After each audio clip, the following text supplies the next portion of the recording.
If you're a new coach or an overwhelmed coach and you feel like you're behind, confused, or wondering if everyone else has a handbook or a secret that you just don't have, then this is the episode for you. Because what stops most new coaches is not a lack of talent, it's not a lack of certification, and it's not even a lack of strategy. It's the way they think while they're building their business. And today I'm going to walk you through 7 mindset hacks that help new coaches move faster, stay steadier, and actually become the kind of coach who gets clients and makes a full-time income. Hi, I'm Chrissy, and there have been parts of my business where things have worked quickly, and parts where I felt like I was talking to a wall for months. And I can tell you this, that the coaches who succeed are not the ones who feel confident all the time, because that type of coach doesn't exist. The ones who succeed are the ones who know how to manage their mind when the confidence is missing. So this episode is practical, it's research-backed, and it's very real life. And you're going to want to stay until the end because I'm going to give you a simple 7-day mindset reset that you can start immediately. And as you listen, I want you to notice which one of these hits a nerve, because that's not a coincidence. And the one that's holding you back right now is the one that's going to feel a little uncomfortable and triggering to you. But that's where the growth is. Okay, let's get into it.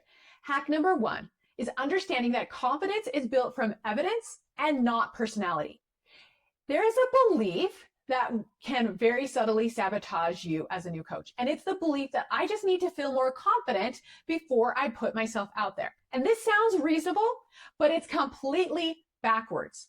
Psychologist Albert Bandura's research shows that confidence grows after successful action, not before it. Your brain believes what it can prove. So if you're waiting to feel ready, you're waiting for something that your brain cannot generate on its own. And this is what it looks like in real life. You delay posting until you feel clear. You rewrite your offer endlessly. You watch other coaches and think, they're just more confident than me. The truth is they're not. They just have more evidence. So what you need to do is you need to create a daily proof list. And a proof list is every day you write down when you showed up, even though you didn't feel ready. When you posted, even though it felt awkward or clumsy. When you sent the message that you didn't want to send. When you followed up with a client. When you practiced selling your offer.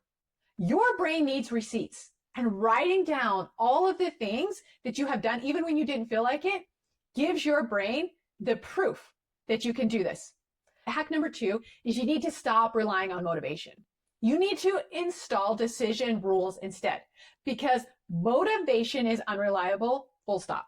Research on implementation intentions show that people who pre-decide their actions follow through far more consistently than those who rely on willpower alone. And this is especially important for new coaches because you're doing things that your nervous system doesn't love yet, like visibility, asking, selling, or being seen and vulnerable. So the mindset shift that you need to make is that you don't need to feel like it. You need a plan for when you don't feel like it. So here's what you do. You create if-then rules for your most common stuck moments. For example, if I open Instagram, then I post before I scroll. If I feel the urge to redesign my website, then I send one outreach message first.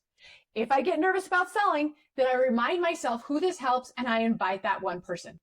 These mindset shifts remove decision fatigue. And then you stop negotiating with yourself.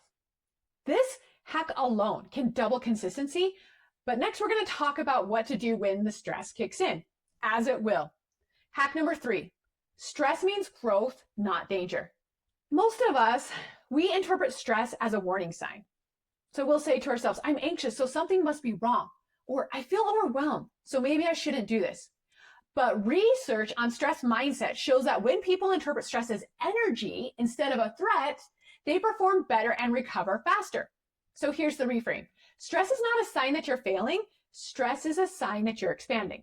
Your body doesn't know the difference between danger, growth, excitement.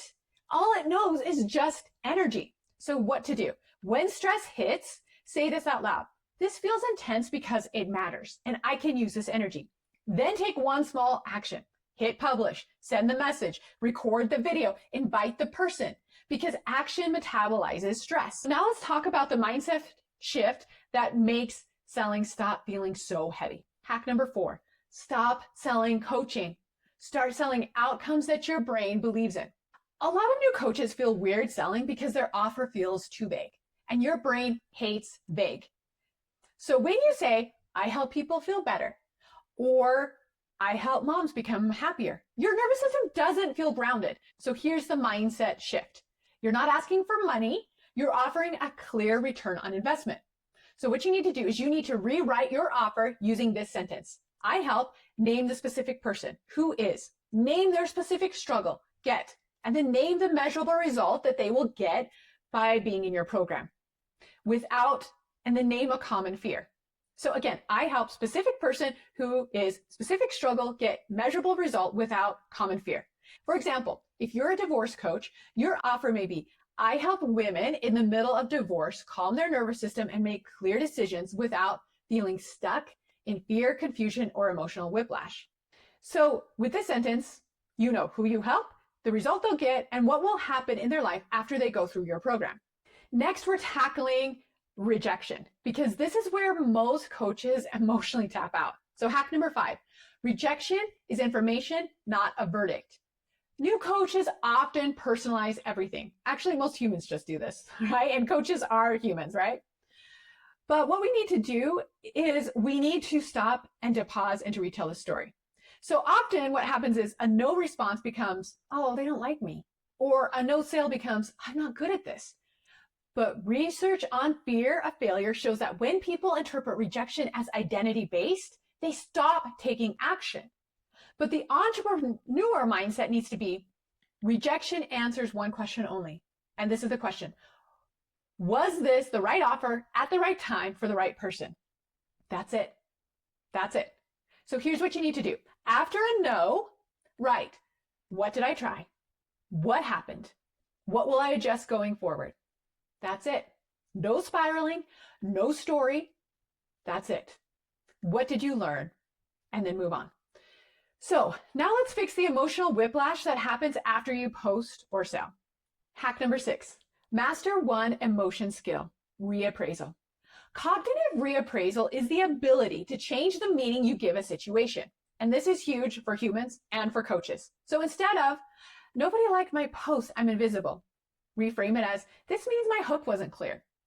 Instead of, they didn't reply, I must be annoying them. Try, well, they just haven't seen my offer yet. So here's what you need to do. When your brain tells a story and you feel it and you feel that negative emotion, pause and ask, what else could be true? And this keeps you in problem-solving mode instead of self-judgment mode. Okay, here's the last mindset hack. This is the one that determines whether you last long enough to win. Hack number 7, self-compassion creates stamina. Self-compassion is not letting yourself off the hook. It's what keeps you from quitting when progress feels slow. Research on self-compassion shows that it increases resilience and persistence. And that's what we need as business owners. And those two things, resilience and persistence, they matter more than raw talent. So the mindset shift that we need is kind first, direct second. So what to do? Use this script for yourself. This is hard. I'm not broken. I'm not a failure. What's the next step? That's it. Those few sentences will keep you in the game. So here's your 7-day mindset reset. Here's how to apply all of this week. On day 1, write a proof list. Write down every time you showed up, even though you didn't feel ready. Day 2, write 3 if-then rules. What action are you going to take and when? And be very specific. Day 3, stress as energy reframe plus 1 scary action. When stress hits, say this out loud. This feels intense because it matters. I can use this energy. And then take action. Day 4, clarify your offer sentence. Be specific about who you help, what their problem is that's keeping them up at night, and what transformation you offer. This will help you feel grounded when you're selling and marketing. Day 5, rejection data ritual. Rewrite the story about what you tried and what you learned. And remember, it's not personal. Day number 6, reappraisal practice. When your brain gives you a dramatic story, pause and ask, what else could be true? And then on day 7, have self-compassion and remind yourself of the next step. Be kind to yourself and say, this is hard.